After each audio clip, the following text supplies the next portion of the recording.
आम्ही शेतकऱ्याच्या पोरी, आमच्या बापाच्या कष्टावर चालते ही दुनिया सारी, ही दुनिया सारी.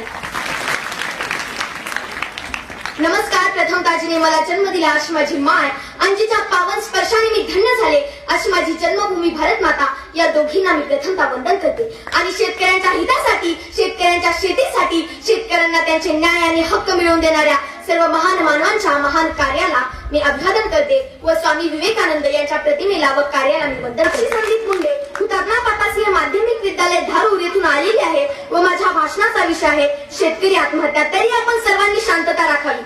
खरं तर या स्पर्धेसाठी खूप मोठी विषय होती, परंतु मनाला लागणारा, तुम्हा युवकांच्या काळजाला भिडणारा आणि शेतकरी आत्महत्येच्या झळा प्रत्येकाच्या मनापर्यंत पोहोचाव्यात म्हणूनच मी हा विषय निवडला. खरं तर शेतकरी आत्महत्या या विषयावर आम्हाला बोलावं लागतं. खूप बंदशिबी आहोत आम्ही, खूप बॅडलकी आहोत आम्ही. लोकशाहीच्या कारभारात कुणी म्हणतं विठ्ठल तर कुणी म्हणतं पांडू.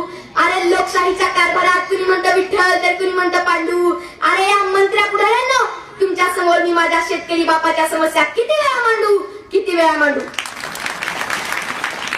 साऱ्या दुनियेचा जगण्याचा गाभा म्हणजे शेती आणि शेतकरी. शेती आणि शेतकरी एक असं क्षेत्र आहे ज्यामध्ये बोगसगिरी, पायमारी, लबाडी चालत नाही. त्यामध्ये असतं ते फक्त आणि फक्त कष्ट आणि ते कष्ट करून सुद्धा याचं फळ निसर्गावर अवलंबून असतं. निसर्ग जर कोपला तर काही परिवारांवर अतिशय भयानक अशी परिस्थिती निर्माण होते आणि याच परिस्थितीच्या आणि नैराश्याच्या आहारी जाऊन काही शेतकरी आत्महत्या करून बसतात. आपल्या जीवनाची जीवन यात्राच एका क्षणात संपवून बसतात आणि असं ज्यावेळेस एकपट नुकसान झालेलं असतं ते दुष्काळामुळे आणि दुप्पट नुकसान होतं ज्यावेळेस आपल्या घरातील आपला शेतकरी आपल्या घरातील बाप गमावून बसतो. आणि अशाच एका आत्महत्या केलेल्या शेतकऱ्याच्या मुलीची व्यथा मांडणारी माझी स्वलिखित कविता, मी स्वतः लिहिलेली कविता तुमच्या समोर सादर करू इच्छिते. नाही वाटत मला दुष्काळाची भीती, आता जाऊ देणार नाही माझी मायेसती. जे होणार होते ते होऊन गेले. कुणी कर्जाने तर कुणी काळजीनेच मेले. बाबा गेल्यापासून उडून गेली माझी झोपत. चार चौघांनी आश्वासन देऊन केले मला गप्प. उघड्यावरच राहते आणि उघड्यावरच खाते. चावत नाही मला उंदीर. अरे का करतात ही आत्महत्या? कुणी काढली मनाची वाट, कुणी शोधला घालेला मार्ग. ज्यावेळेस आपण देवाच्या पाया पडतो त्यावेळेस दीर्घकाळ जगण्याची देवासमोर प्रार्थना करतो आणि मग स्वतःहूनच या यमाच्या रेड्यावरती का म्हणून बसतो बरं. अरे मान्य आहे आम्हाला शेतकरी म्हणजे जुगाराचा धंदाच बनला आहे. लागला तर लागला, नाही तर पालखा पडलेलाच आहे. परंतु म्हणून काय हरायचं असतं नाही. एकजूट व्हायचं, आपण संघर्ष करायचा, आपले हक्क शासनाला मागायचे आणि आपण न्याय मिळवायचा.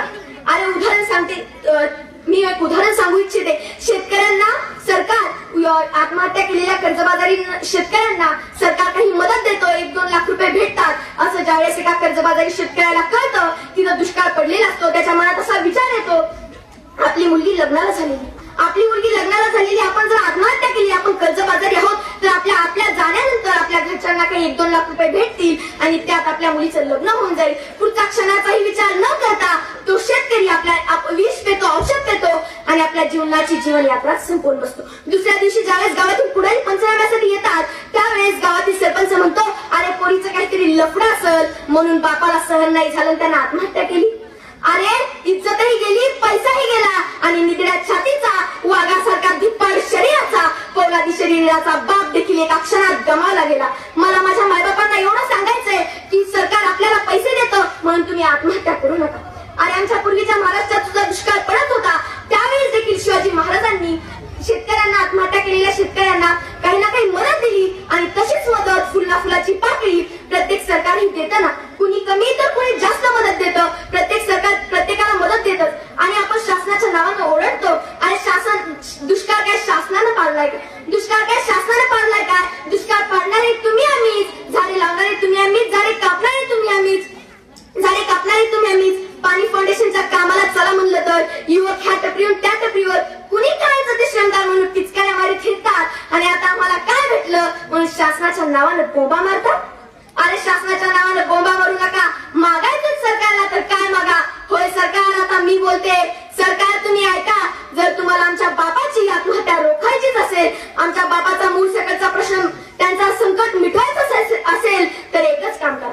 आमच्या शेतकऱ्यांच्या मुलांना प्रत्येक महाविद्यालयातील प्रत्येक शाखेमधून त्यांना मोफतमध्ये गावामध्ये शेतकरी कोठा लागू करा, त्यांना शेतकरी स्कॉलरशिप द्या, त्यांना शेतकरी स्कॉलरशिप देऊन जे काही तात्काळ सर्व आत्महत्या केलेल्या महाराष्ट्रातील जे काही महाराष्ट्रातील जे आत्महत्या केलेली शेतकरी आहेत त्यांच्या कुटुंबांना तात्काळ उभारी योजना लागू करा.